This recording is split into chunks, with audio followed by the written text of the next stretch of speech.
All right, we are live. Hello. Awesome. Hey, Good morning, how good you evening, doing? good afternoon, where everybody is. We just for everybody watching, we decided to do this like 5 minutes ago. So not super tight agenda, but I think we're ready to go. Why not? Right? Talking about AI. What else is everybody's talking about? Anthropic, Yeah. uh, K Agent. A lot of upgrades there. A lot of cool stuff. I think we're at 0, but not 9 yet. I'm not sure if I have to actually check the For open open source. source? Yeah, I think they're gonna launch Yeah. some information for us here. Um, Yeah. For yeah, we enterprise, are I've in been diving into 0.9 a lot beta. of the Yeah. enterprise builds. Yeah. I feel like at this point for our enterprise stuff, I'm always just like upgrading daily with nightlies just to just to get the latest and greatest. That's amazing. I love playing around with the latest and greatest anything, Yeah, that's um, it. which is okay if things break, but I Yeah. love it. I love it so much. Well, so speaking of latest and greatest, I'll pull something up here really quick because luckily I'm actually on PTO for the rest of the week, and what that essentially means is I'm catching up on all the things I've been wanting to dive into in the AI realm. So I've been let me share my screen here. I'm going this weekend. Hope my kids don't see this stream now, but they shouldn't. We're That's it. taking them Disney. Nice. So That's all good stuff. Yeah, I've been I created a video today, just like very recently, like maybe in the past 30 minutes or something, if anybody wants to check this out.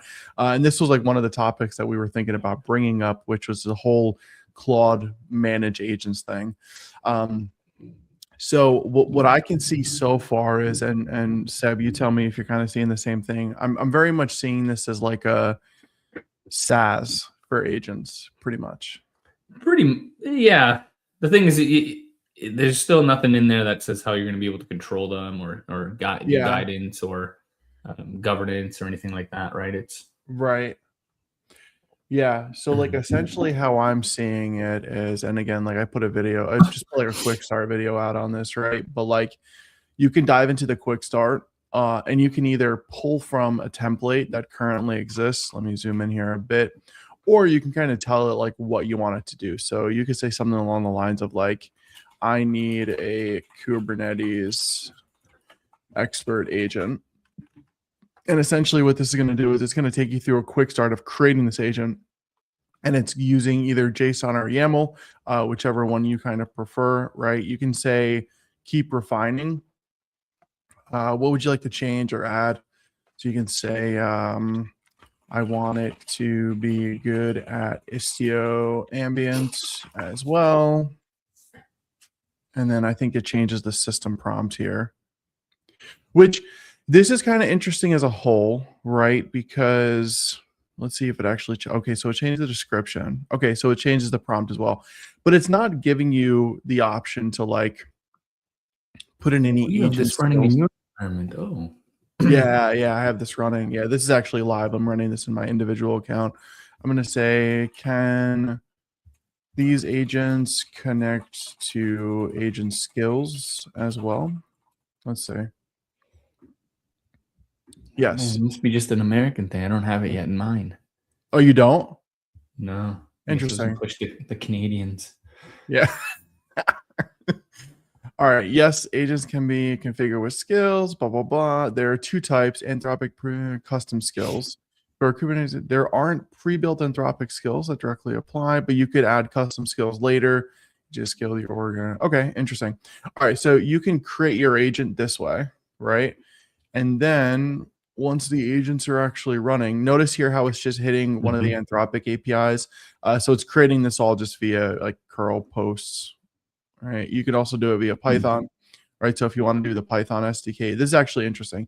So not only can you create the agent, but you can specify how the agent is going to be created. That way you can maybe copy this and pull this into your own environment, right? Like maybe if you want to put some version of control around this stuff in terms of creating your SaaS-based agents. And then you can go and you can create an environment. Now the environment thing is interesting as well. My assumption is with the environment, this is going to be more of like I already have an environment here, but the environment is going to be like what type of network connectivity you want it to have. Like, I'm assuming at some point you're going to be able to choose the compute underneath the hood for things like, do you want to connect the GPU to it or not? How much CPU do you want? How much memory do you want? So really an open claw or a mini open claw, kind of everybody's fighting to kill open claw. Yeah, so like we definitely got to jump in and talk about that as well. But I'm very much seeing this more of like any SaaS, right? Like if I go into my Azure portal or my AWS portal or my GCP portal, and like I want to spin up a virtual machine, I'm going to go and I'm going to use an Azure VM or an EC2 instance, right? And I'm spinning up this Azure VM, but I'm not like managing the infrastructure underneath the hood, right? That's the way I'm seeing this. I don't know if that's the direction it's going to go in, but it very much feels that way. So well, I can see my, sorry, create an environment, create an agent, create an environment, start a session, right? Yep, exactly. Servers. And you can see a couple of my sessions here. Like I was playing around with this when I was building that YouTube video, but like I can see the whole context here as well. I can also see tokens in and tokens out, which is interesting. And then if I need to pass in any specific credentials for like MCP servers or maybe other environments that I want to be able to hit. So like if I have an agent here and I have another agent running in like Vertex or Bedrock or whatever, right? Like maybe I would specify this for authentication that way. Yeah, I think right now it's just MCP, it seems like, but it could be other things later on. Now, the one thing that I thought was interesting was if I say all workspaces, right, and I say day, and I go just to today, right, so April 9th, and I go to model, and I say Sonnet. Now, I don't know if this is accurate or not, but notice here, right, these are the times that I used it for my YouTube video and for what we were just doing just now. And it's saying total tokens in 790,000. Tokens out 3,243. So I don't know if this is true because I never use Sonnet, right? And you can notice here too, I can't even choose any other models for today because I'm specifying today, right? So I have not used like my I find their billing thing isn't the greatest.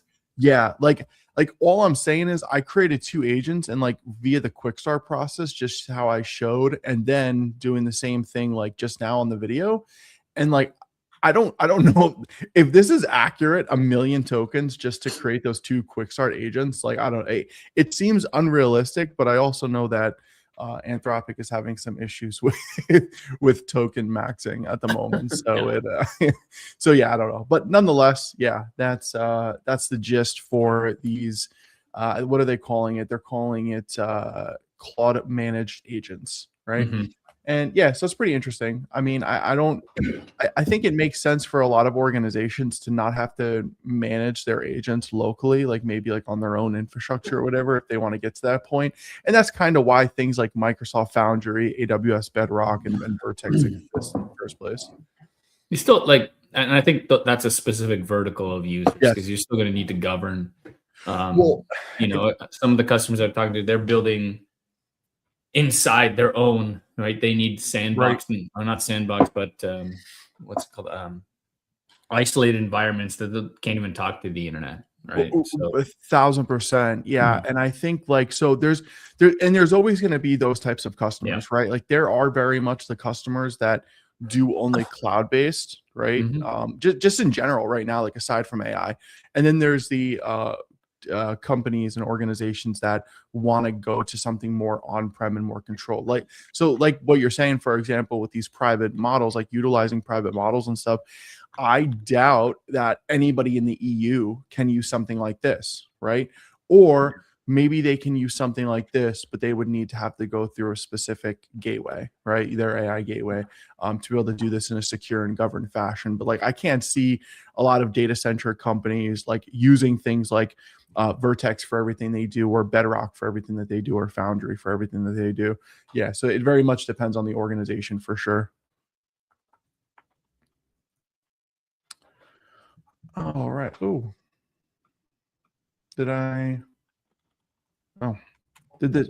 Yeah, never mind. Okay, I think my. Have you seen what like everything leads to me now? Just because I was into the OpenClaw so much. I still am. Mm-hmm. I'm still running it. But have you seen what Cursor also released? I don't know if you want to look it up, but Cursor has now kind of like Dispatch. Yeah. Right. They did a better job, I think, of Dispatch. It's like V3, right? Correct. Yeah. Yeah. Like using Telegram to be able to do whatever you need to do. Interesting. Yeah, I mean, I think they're all trying to kind of go towards that, right? Like, we're seeing it with GPT, where you could do like voice stuff and you can connect to whatever. I know with Claude as well, there's like the whole idea of remote, right? Yeah. So like if I do like /remote here, oh, they actually changed this. Interesting. So it used, I think they literally must have done it very recently, because I just upgraded Claude after upgrading like 2 days ago, and I didn't see this. So there is the remote environment for the teleport sessions. They must have been jumping on this because Cursor did it. And then the remote control. Connect this terminal for remote control sessions. And then there's also the schedule piece as well. Is this what you're referring to? What Cursor now? Yeah, exactly. Yeah. Okay. Remote control is active. Code incline, or okay, interesting. So if I open this up, all right. Okay, I can do like the session here. Right. Yeah. Okay. Remote control connecting. And then I can connect to that same session that's running locally. Yeah, makes sense. Cool. And then they also have this Claude, sorry. And then remote environment. Configure the default remote environment for teleport sessions.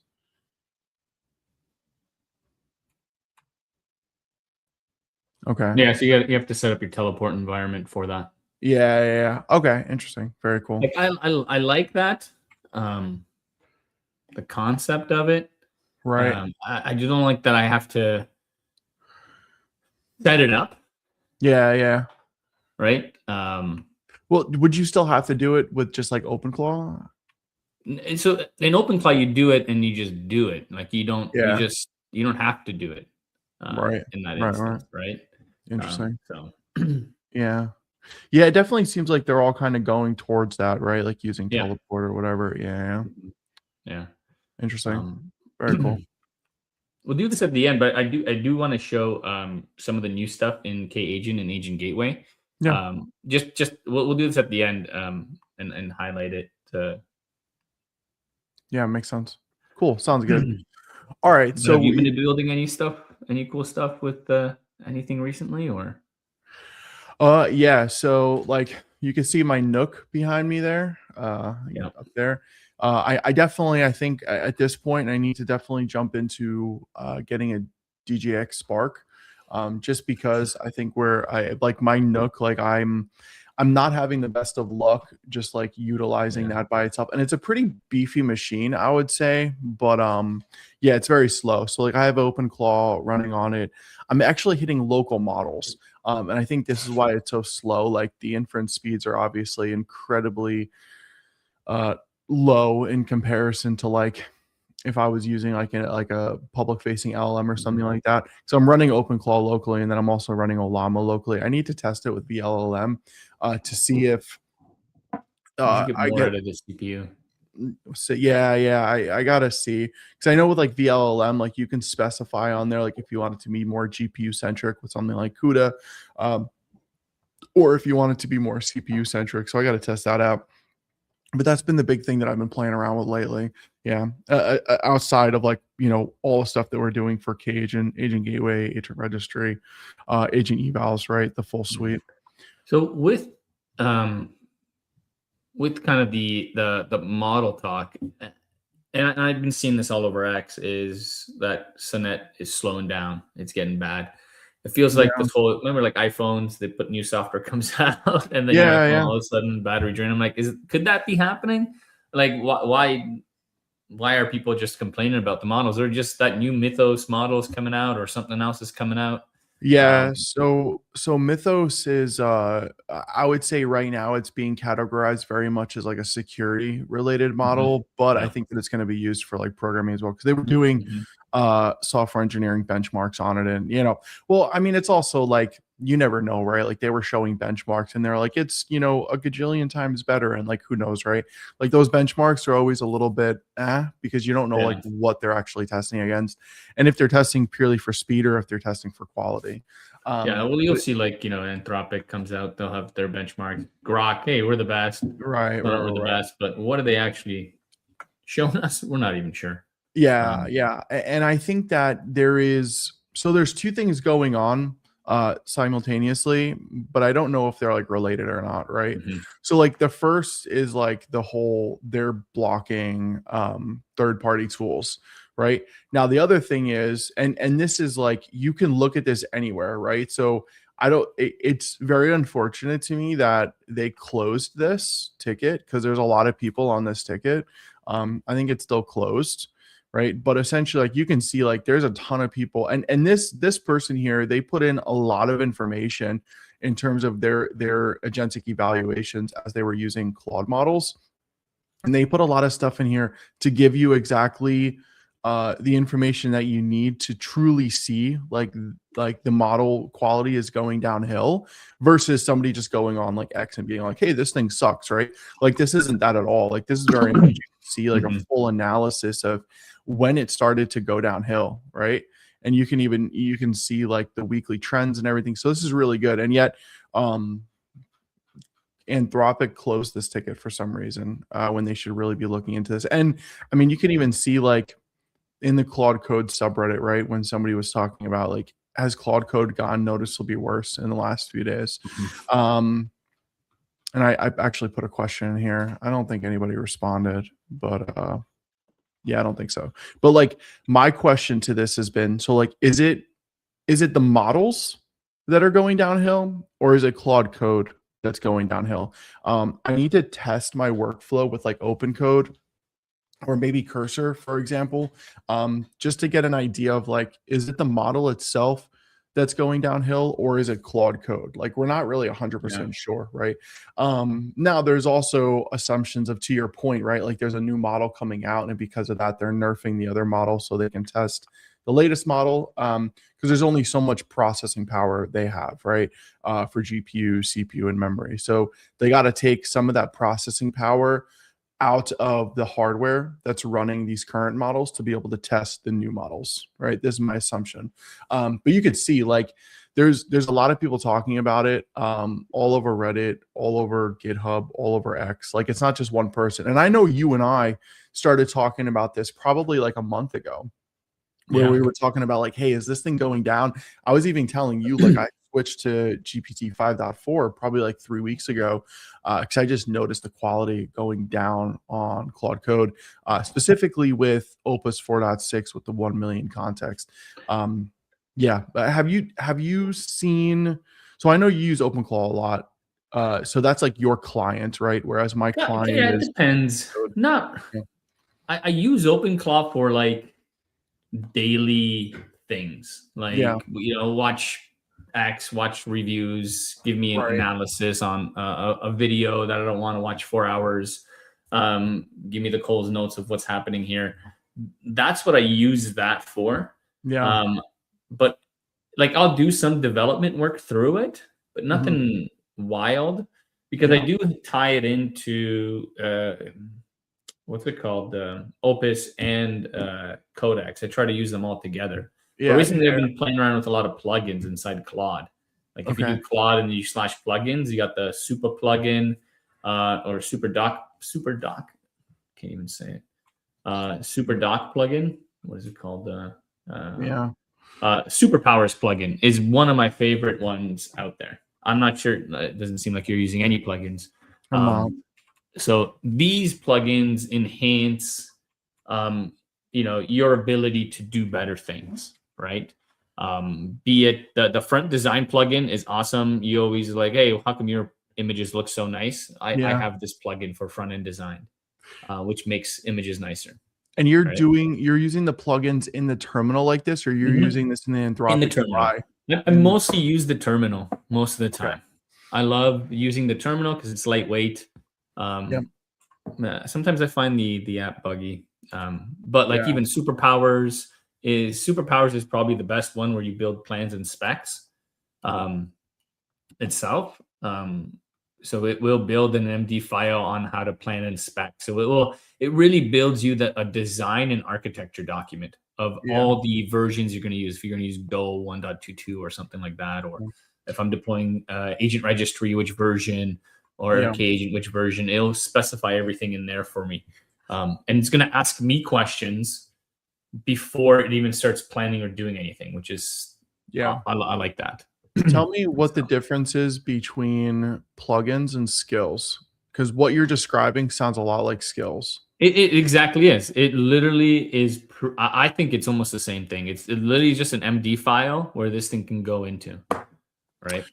So are we getting to the point now? And this is totally like, I'm very curious on your thoughts, because I'm feeling this. Are we getting to the point now where certain providers are just throwing out new tools on, this is how you can make your LLM better and your agent better, without kind of thinking through the, like, is this just the same thing as the other thing that we already had, and we're just putting stuff out there to say, hey, this is going to make it better, just to keep people off our backs because it's not getting better? I think everybody's throwing as much that they can think of, or whatever they can storytell within Claude or Codex, or however they're building all these tools and features. And I feel like we're still at this, like, by December, the shift is going to be huge. It's got to be. So there's got to be. It'll be different on how we build things, right? And it'll be different on how enterprises do it, and how individuals or consumers build agents. I don't even think we're at a mainstream level yet. People know ChatGPT is mainstream, but they don't know the capability of the open clause, the agents, the sub agents, all those things. Right. And just to point, like, so the difference between these plugins and the skill, right? A skill is more reusable, right? So it's a structure that you can share across to people in that markdown file. The plugin is kind of it's just a bundled package. So it's a coded plugin that focuses on it building, and it really just builds an MD file 90% of the time. But if there's like integrations with GitHub or anything like that, that can be put in automatically into a plugin. I mean, like, there's tons of plugins in here, right? Yeah. So like, the more that I'm looking at these, right? Like I'm seeing Postman, I'm seeing iMessage. This, to me, Telegram there. Like, these plugins are reminding me more of like a package or a library. Versus, it's like VS Code extensions, man. Right. Versus an agent skill, like you said, it's like a skill. An agent skill to me is almost like a reusable and external RAG, right? Because a lot of the times when you're building a RAG, it's like within the software that you're building, like it's the knowledge base within the software. Versus an agent skill, like you said, it's reusable. It's not like you're just putting it into one of your packages in whatever you're building, and then that's all it can be used on. Interesting. Okay. And I spent this week. I spent this week a couple hours. I actually just built my own extension for VS Code. Nice. I don't know if did I show it to you or not. I don't think so. Why don't we? Do you have? Let me see if I can.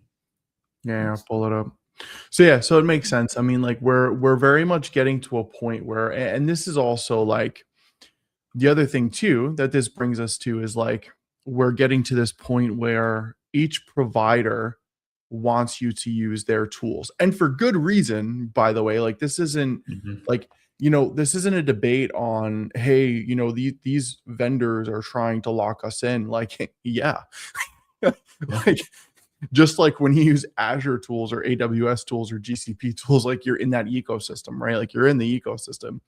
The question is, how much should you be locked in to not use other tools and platforms in Agentic as a whole, right? So like, this was very recent where Anthropic blocked people from using third-party tools like OpenClaw. Now it's like, on one side of it, so one side of it, from a business perspective, it makes sense, right? Like, they're building their own versions of this stuff, of these different clients like OpenClaw. So it makes sense that they want you to be able to utilize what's going on in their environment. Now, at the same time, have you personally ever seen a time in tech history where open source tools like OpenClaw are being blocked from being able to use them within your environment? Well, happens a lot in financials, man. Yeah. Right. You can't use in some areas people need a throat to choke, Right. Per se, and we can't trust those tools because who knows what that tool can be exposed to and kind of all those things. Right. But you see a lot, I think. Yeah, like I feel, oh, we got a comment in here. Sorry, I have not been paying attention to this. Oh, somebody just said cheers. Hello. Yeah, so like I guess this is my thing, right? Like, yes, you're absolutely right. Within a financial institution or within a governed environment, right?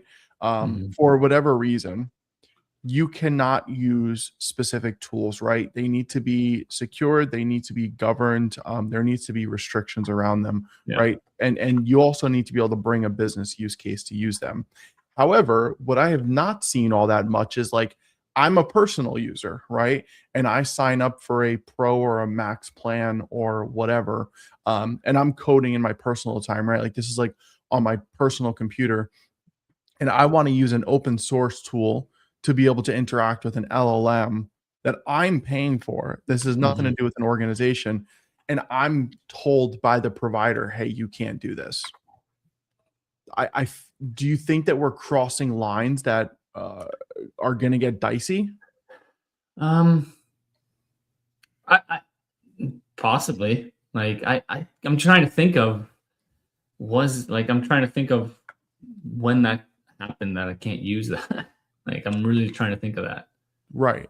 And that's my whole thing too, right? Like totally from a business perspective, like, yes, like you're going to have regulations, you're going to have governance. Even us internally, right? Like at organizations, like even if you're not working finance, like whatever company that you're working for, you are of course going to have regulations and governance around what you can do. Yeah. But from a like, I'm paying for this thing. I am paying for the pro or the max plan, and I have X amount of tokens, right, in and out for these plans. And they're already rate limiting you, like even for like pro and max, like you're going to get limited based on token usage, right? And then resets at some point. Why do they care how I'm spending my tokens? If anything, I'm going to hit my limit faster, and therefore I'm going to have to pay them more money to keep doing what I'm doing. Yeah. Well, right? What's his name? Peter on X. I don't know if you find his last post.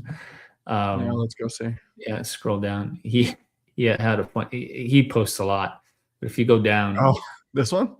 No, he was talking about Claude did this, or Anthropic did this because their services were getting affected. No, I saw that one a couple days ago, or like yesterday, or something like that. And then he posts. He makes a post. He was like, now Claude is working better or something, right? Yeah. Not where it was. So right here, yeah. Oh, here we go. They banned OpenClaw.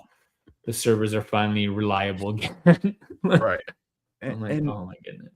And so that's maybe another thing too. Like maybe they blocked it because their processing power was getting like really strong. Like they couldn't keep up with it. Right. And that's the whole thing, by the way, right? Like for those of you that are like using models and you're like, hey, why is Sonnet more expensive than Opus, right? And the reason why is because the token output count. And the reason why you have more token output count in Opus versus Sonnet is because it's using more processing power, right? To give you a better answer and to give you a more sophisticated and accurate answer. And to do that, it requires more processing power. When I say it requires more processing power, I mean the infrastructure, the hardware that the model is running on requires more CPU, memory, and GPU to be able to give you that high quality output that you get from a high quality model. So of course, the better it is, the more expensive hardware is being used right underneath the hood. And totally, again, like this makes a lot of sense. And I think this is a big thing about it, right? Like a lot of people were saying, man, like Claude models have been going down in quality over the past month or two, and like maybe they're just getting hit hard with things like OpenClaw, and it's like, yeah, we can't keep up with this. So, yeah, maybe that's happening. Maybe, yeah. I mean, I don't know if we'll ever know for sure, but yeah, it very well could be the reasoning. But on the flip side, like, I don't know if this is a great business decision, right? Because like you're taking the world's most popular client, right? And I use, like, when I think of OpenClaw, when I think of Open Code, when I think of Claude Code, when I think of Codex, right? Like these are clients to be able to interact with your with your LLMs, right? Call them agents, call them whatever you want, right? But at the end of the day, this is a client, and your LLM that you're hitting is the server, right? Standard client server infrastructure. You are taking the most popular client, right? The most popular client being OpenClaw, and you're saying, no, you can't use this open source client with our models. Yeah. That's sparking a clear amount of controversy. And unfortunately, what that's doing also is, well, not unfortunately for OpenAI, but it's also pushing people towards GPT models, right? Like it did to me. Like, I'm not getting, sorry, go ahead. No, for me, 100%. I did. My max plan ends in a couple days on my personal account. Yeah. And I'm like, oh, just use GPT. Like, dude, mine literally, my max plan literally just ended today, and I downgraded to the $20 a month plan. And for GPT, I'm using the $20 a month plan, and I never hit limits. I don't know about you. Yeah. But like I actually never hit limits all the time. Even in the on your GPT? Yeah. Yeah, I've hit it a couple. Way less than Claude models. 100%. Like, if I look at my usage of Claude right now, where are my settings, billing or usage? Like, I had a reset, like I think at 8 a.m. Okay. And I'm at 16%, and I'm at 64% reset on all models right now. My current session will reset in 4 hours. And that's GPT or Claude? Pardon me? That's GPT or Claude? Claude. To be honest, I have no idea where even to check my GPT status, because I've never hit those. Yeah. Barely hit it. So exactly. Yeah. And that's my whole thing too. It's like I hit my context windows and it has to compact. Don't get me wrong, but I never hit like my limits where I can't use the model for X amount of time. Whereas on Claude, it happens quick. Oh, and I also feel like, I mean, I'm still old school. I still like to look at the code. So like, I'm not going in these rap storyteller like me. Just go. Yeah. Like I'm manually checking what it's doing, right? Like sometimes I'll hit yes, whatever. But like, I still have it prompt me to say if I want to say yes or no, right? I still do a lot of planning and everything. So like, I'm not like going on, whatever client I'm using and I'm saying, go build me this thing and tell me when you're done. Like, and I'm still hitting my limits. It's very maybe that's why, like, just I cannot, like, I spend probably now 20-30 minutes before it actually executes for it to make a plan now with all these plugins and skills. Before I do it. Yeah. Like, well, I think it's a must. I do the same thing. Like anytime I open Claude, like I'm always very much just like, try these plugins though. I come in here and I'm saying plan mode, right? And I'm going into plan mode and I'm like, what do we want to do here? And then I go and I say, okay, do your thing. But even I'm still checking it. Yeah. So it's going to be really interesting to see how that pans out. Right now, I am very much still in like plan mode and GPT 5.4. And that's kind of the direction I'm going in. Now, speaking of which, I don't know if anybody's kind of been diving into any of the new local models at all, but go ahead. You can share. No. We'll finish with that. How do I remove myself off the stage? There we go. Oh, there we go. Yeah. I use Quen, and then Yeah. Gemma 4 on my machines. Yeah. Yeah, I don't know if it's Gemma or Gemma. Maybe Gemma. Gemma? Yeah, I don't know. Yeah. But this is like Google's new open model. And then Nemotron is NVIDIA's, right? Now, I don't know about you, but I've been getting some like interesting answers. So I'm going to say, I'm using Gemma, whatever. Yep. Can I connect to agent skills and MCP servers from you? Right. Now, I feel like I would get a very different answer if I asked Claude. Right. But let's see. Awesome. Yeah, for sure. As a large language model, no, I cannot directly connect to agent skills or MCP servers. What I can do is I can write code, understand protocols, or debug logic. Okay, this is probably a worse answer than I got last time. The last time that I asked it, it was like, yeah, I can connect to your Minecraft server. And I was like, that's not what I meant. Okay, let me ask Nemotron the same question. I feel like I have to start a new session though. All right, let me do this. Let me go to a new session. All right. Let's see what it says. Using Olama, by the way. Now at the same time, I'm gonna open up. I got Claude in, right? I'm not resuming any sessions or anything, so it should be fresh. Can I connect? Actually, wait. Let me just paste this on. Can I connect to agent skills and MCP servers from you? Thinking with high effort. Yes, you already have both, right? And I have my agent gateway skill and my K8S skill, and I have all these different things, right? But short answer, I can't directly connect. Okay. What agent skills usually means? Okay. So I think Nemotron probably gave me a better answer, but it's essentially saying like, oh, I can't connect directly to these. To those things. Yeah, which. So actually, I don't know. Like, let's just like see this, right? Let's do Olama MCP servers.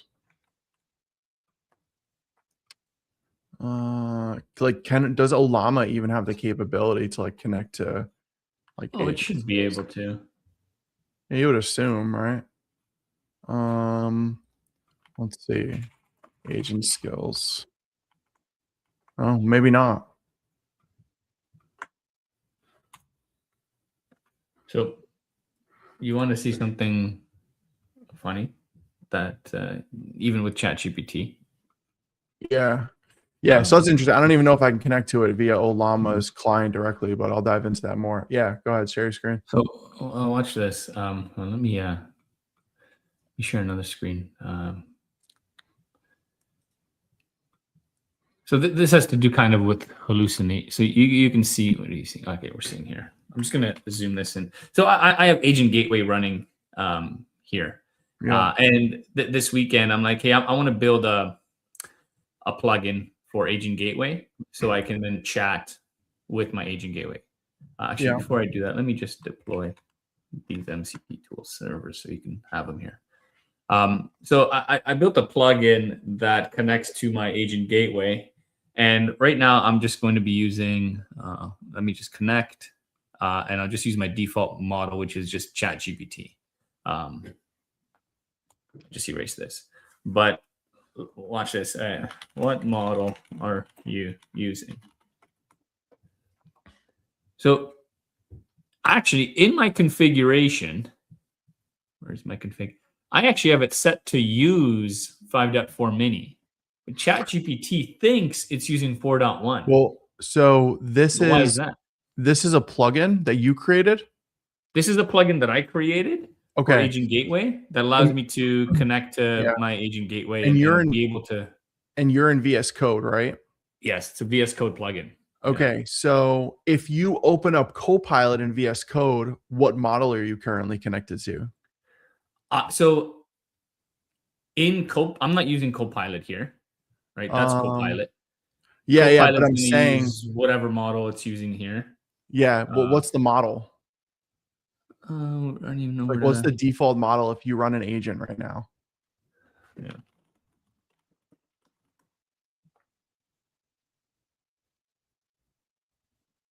See? 5.3. So what I'm open GPT 4. I'm running open. Okay. So what I was thinking was I was wondering if, because VS Code is still technically the client, I was wondering if it was failing over to whatever Copilot would It's be not, using if because you were look, I using it. can do a curl request to my agent gateway and say, hey, what model are you using? Yeah. And it's going to go to 4.5. Oh, You interesting. can open up Codex right now and ask it with model 5.3 selected, hey, what model are you using? It's still going to reply to you model 4.1. So just a stupid question, but if you go into your terminal and you run kubectl get agent gateway backend output YAML, I'm just curious if it's reflecting what's in your mcp.md right now. Backend. And is this the right backend that's connected to whatever 100%. gateway you're hitting? This is the only one. Yeah, this is the only one. The only one that's like, here is the, yeah. There's the back. Here's the backend config. Right. Yeah. So I'm specifying mini, and it is replying in mini, right? Yeah. So that is all correct. Yeah. And if you scroll down in that output.yaml, you see it. I didn't even run it here. Is it? Yeah, it should be like kubectl get agent gateway backend output YAML. kubectl get agent back and let's do a, right? Oh, what did you say? -A maybe? Yeah. Okay. Yeah. OpenAI and then so dash and agent gateway system. I can't see your terminal, by the way. It's cut off by the banner. So small.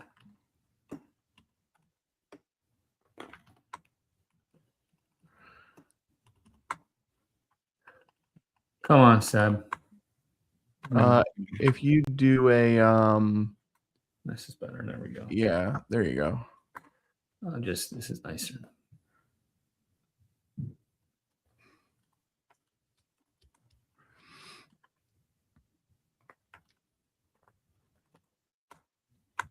I think it's probably the agent gateway proxy one.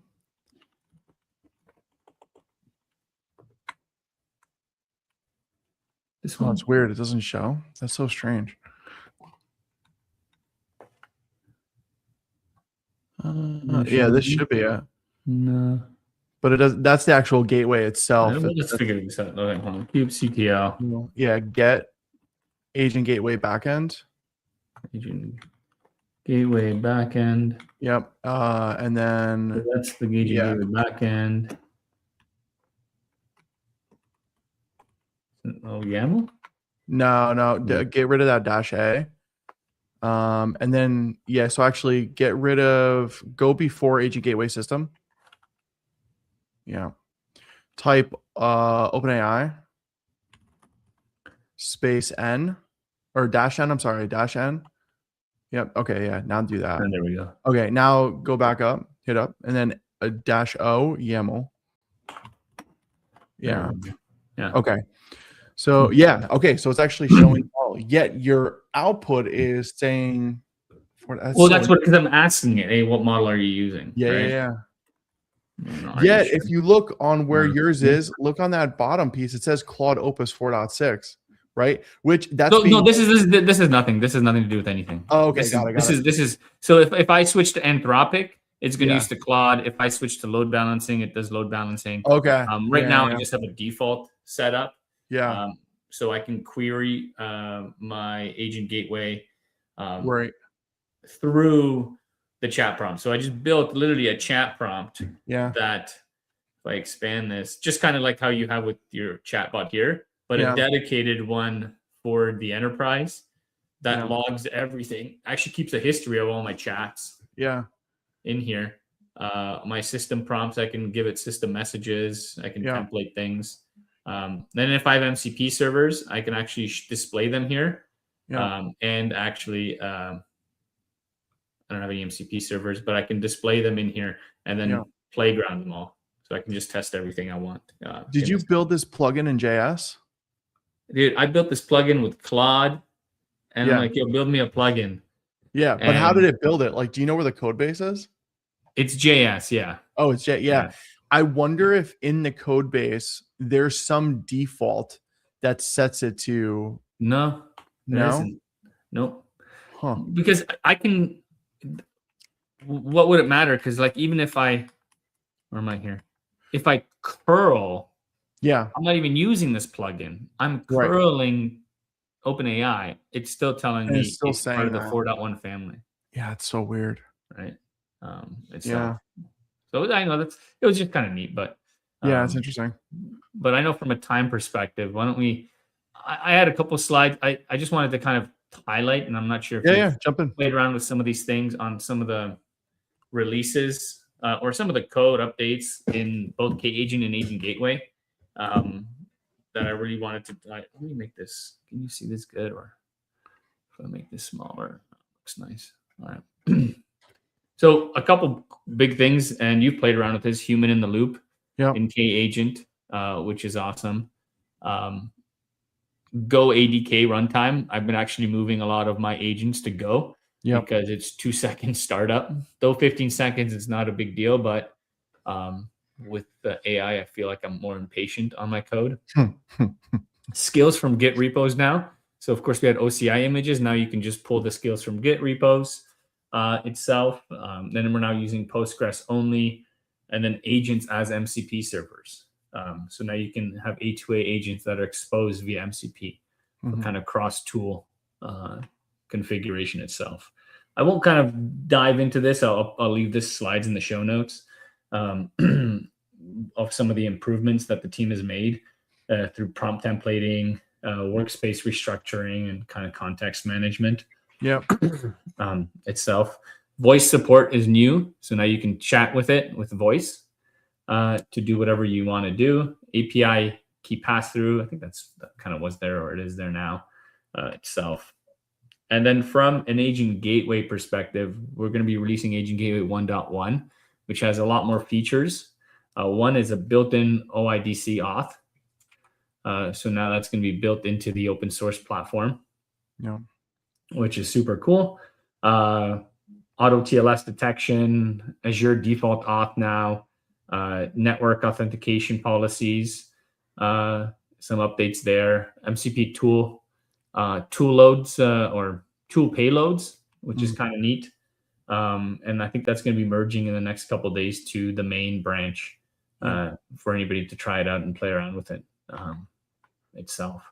But at a glance, I find OIDC is a big one, right? All the backends, plugins, the 12 new contributors, which is awesome. A lot more people are contributing to the platform, and 80 PRs in the last 2-3 weeks, which is awesome.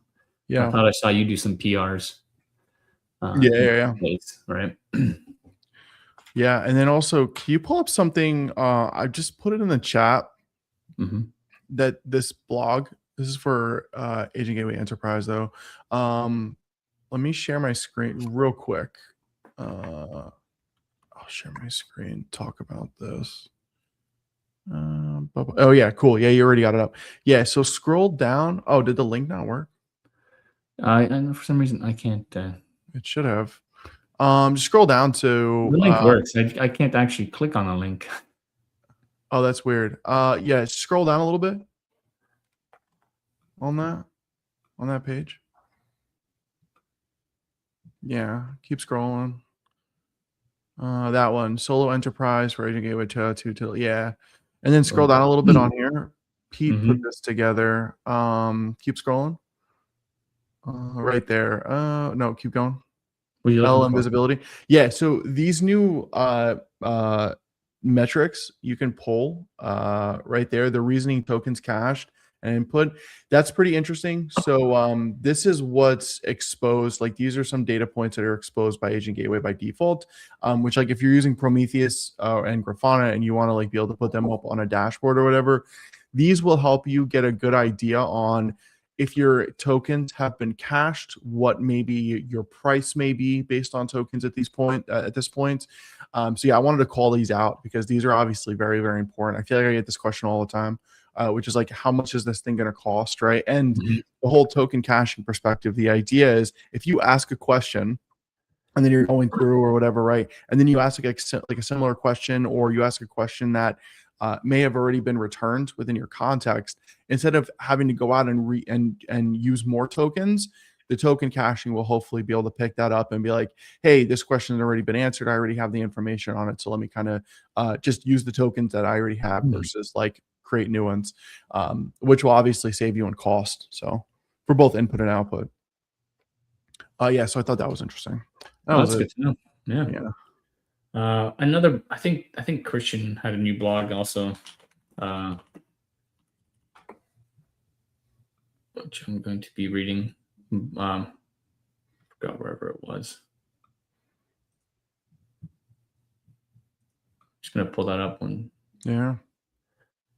Sometimes Slack, there's just too many messages and too many channels. Too many.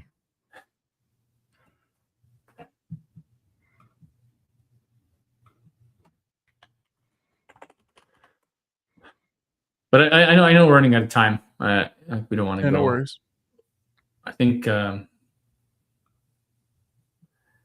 going to be seeing kind of what evolves with the OpenClaw stuff, with all the new models. Hopefully we'll see this Mythos model soon. Looking forward to whatever that is. Everybody says it's security based, right? Yeah, that's what I've heard too. Yeah. Well, I mean, but I also, it's probably going to be like the latest frontier model for like even coding and everything as well. Like I don't see it just being security based. No, it has to be. Yeah. So yeah, that's what I would assume too. So I don't know if you. I'll find the article. I'll put in the show notes. But just from a time perspective, any final thoughts? No, I think I'm all good. I think I covered everything that I wanted to cover today. Perfect. Sweet. Well, this was great, Mike. Yeah. We'll do some more stuff. Maybe we'll do some demos next time, and showcase more things that we can do with agentic things. Yeah, sounds good. Hopefully I get my DGX Spark soon, and I'll just have it floating here, and then yeah, that'd be a good demo for next. Put Agent Gateway in front of that. Do some inference routing on the Yeah. LLMs. Test some models out. See how hot the thing gets, because I've been watching a lot of YouTube videos, and compared to the Max, supposedly it gets really hot. I'm like, well, it would have been great during wintertime here in Canada, but yeah, I'm looking right now. What is it? 4,700. Yeah, I might pick one up. Yeah. Free. Want it by the 14th. Oh, I can get it by the 14th from B&H. Yeah, I might get it. Okay, ship me one. Just do a 1-to-1 conversion on the USD Canadian money.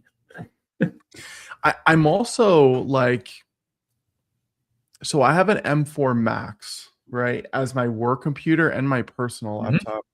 I have an M4 Max. I'm kind of debating on like buying the M5 Max and then just using this as my AI machine instead of buying a DGX Spark. I don't know. Well, do you know what models? Where's that website? Just the last thing that I'll show. There is. Oh my goodness! There is an actual AIs. M4 Max versus DGX Spark.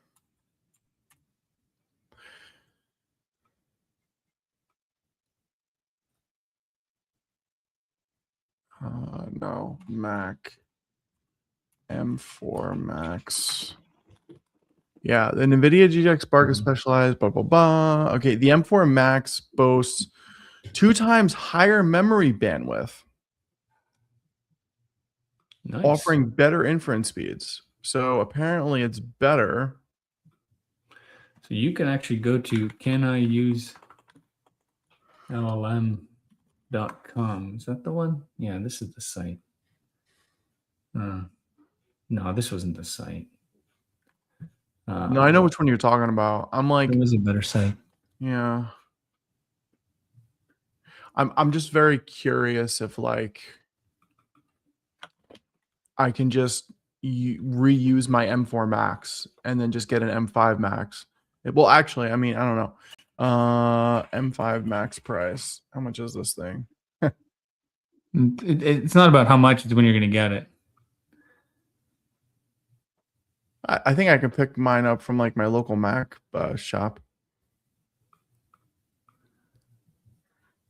So in here it says on my M4 Mac, which I have the Max for.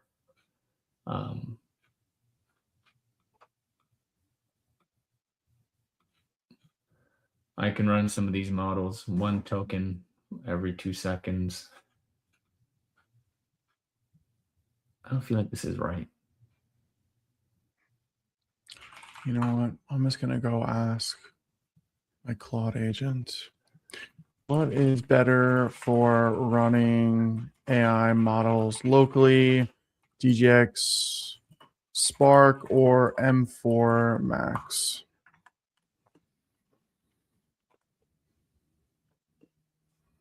Let's see. I don't care about pricing. Just give me the TLDR. I should have asked to give me the TLDR.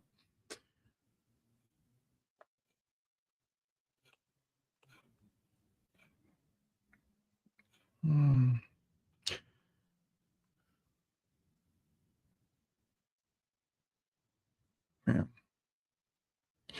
The M4 Max is better call if you want a fluid daily driver that also does solid local inference with CUDA dependency, without the CUDA dependency. I don't know. I don't know which one's better. Well, can I run AI? My goodness. Yeah, you can just go to can I run AI. There we go. And this will tell you which, so this will detect my Mac and at load. These are the best models I can get the best results on. Can you switch it to CUDA or no? To DGX Spark or no? Yeah, I would assume so. DGX Spark. Okay. So comparison, but yeah, why it feels like it's the same. It feels like it's like. Oh yeah, the is it better, you think? I don't know. What's up, Carlos? Carlos is just joining us. We're trying to figure out if it's better to just reuse an M4 Max laptop for running AI locally or to buy a DGX Spark. Sebastian has bought his DGX Spark, but I'm thinking about just buying a new M5 Max and reusing my M4 Max instead of buying a DGX Spark. So we're kind of figuring out what this is supposed to look like. Yeah, it's better. Based on this site. There's a compare. Okay, so this is yes. Yeah.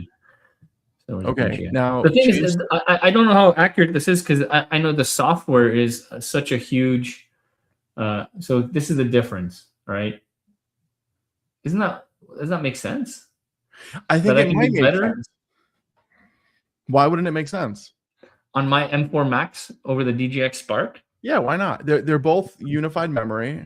Both same specs, right? If you look, actually, yours is 36 gigs. I think mine is like 64. So it could even be better. Yeah. And even with the memory difference, it's still, I guess, all VRAM at the end of the day at this point with unified memory. So but if you get your Max. Yeah.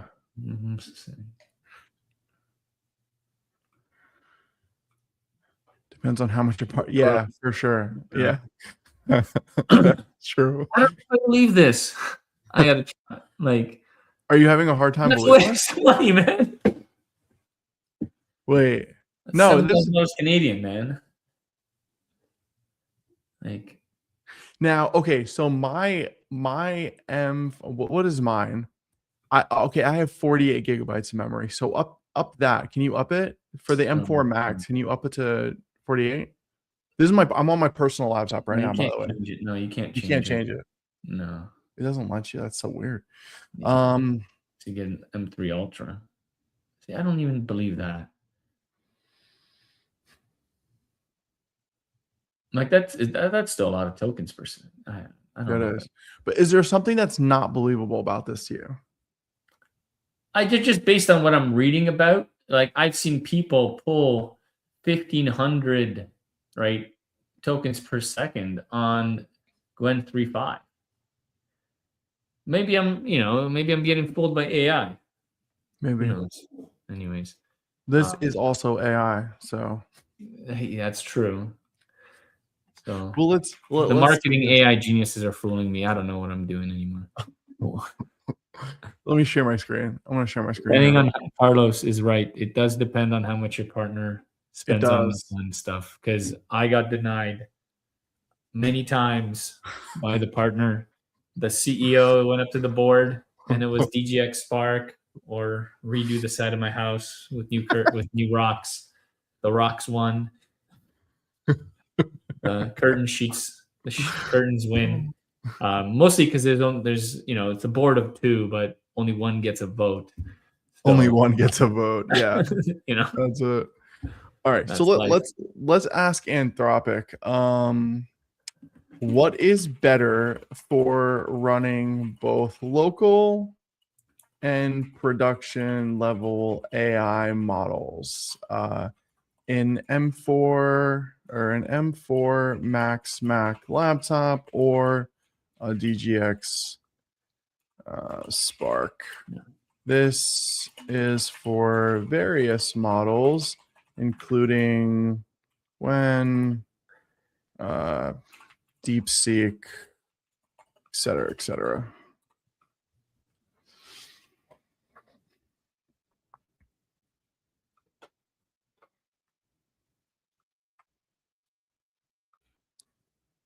Okay.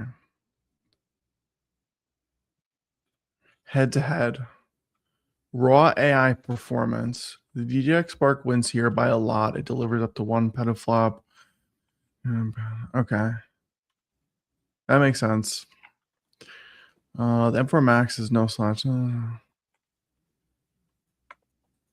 For models like, yeah, and this is why, like, what you were showing before, it's like it was using like 32 gigs, right? It wasn't going the full 64. With 100 can find. Anybody have a DGX Spark in the stream here? Do you regret it? DGX Spark units can be linked. Think about this all day. Portability policy. The verdict for your case. I don't care about portability. DGX Spark on cost. Yeah, all right. So then I'm gonna go buy a DGX Spark. Right. What were you reading? Sorry. Like the software in it, I heard, is getting a lot better. But for the DGX, yeah. Does my local? It does, and it's only 4,500 versus 46. Man, you're winning in life, man. Wow. Look at that. Yeah, I might have to go pick this up. I can get it today too by 12/21.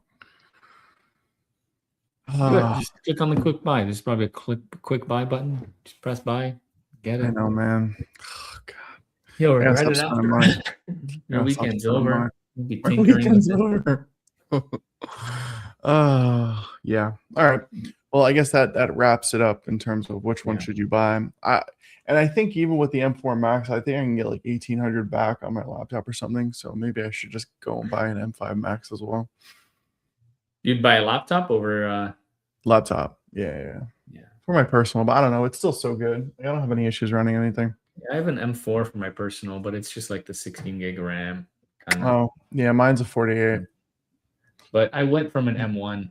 It's not even a Pro, just an M4. Yeah. Weak sauce like that. I went from the M1 to the M4 Max, and that's obviously such a drastic difference. Let me tell you, this thing can do some AI modeling. It's got that new AI chip in it. Oh, nice. Yeah, you like that? It collects a lot of dust right now. Yeah. So I don't use it that much, but if I need a Windows machine, weak sauce. Thanks, Dave. Weak sauce.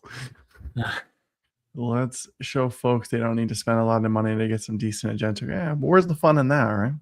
That's all the fun. We do like new toys. I do like toys. Yeah, I do like new toys as well. Yeah, but okay, so to this point, like I was trying to avoid spending money. So up there, I have an Intel 13 Pro Business or whatever. And I had put a llama on it. I was running the Nemotron model. I was running Gemma, whatever it's called, 4. And then I'm running OpenClaw on it as well, which is just a client. Like it's not like OpenClaw itself takes a lot.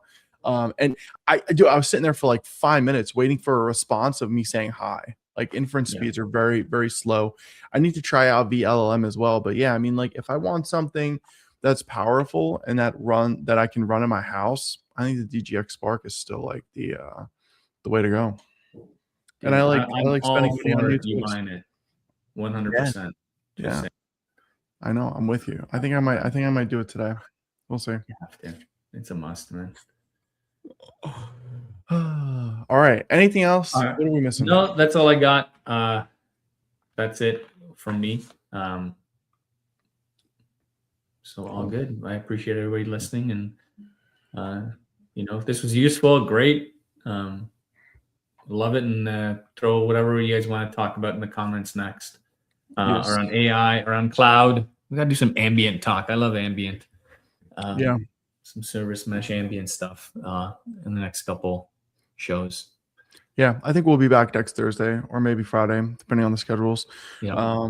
And yeah, we're I'll be on a cruise, but I'll see if I can stream. Oh yeah. You're gonna be asked. So not next week. We won't be back next week, but the week after. We started this once or twice, and we had a couple weeks of overlap just because we're both jumping around in a million places. Yeah. But yeah, all right, sounds good. So we will not see you next week, but we'll see you the following week, and we'll maybe dive into some agent mesh stuff. Beautiful. Yeah, sweet. All right, see everybody later. All right, man. Have a great one.